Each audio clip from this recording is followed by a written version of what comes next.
Concatenating strings with plus operator.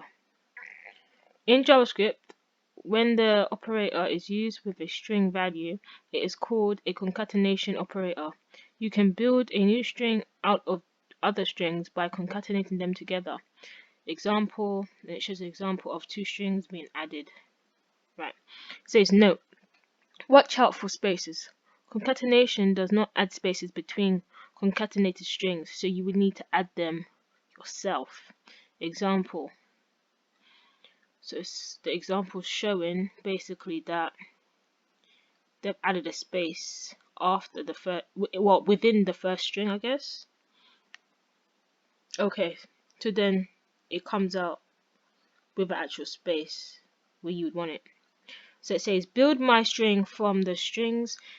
This is the start and this is the end using the concatenation operator. So if we change this line, so equals, you would take this string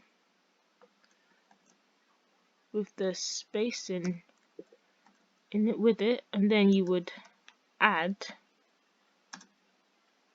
this string.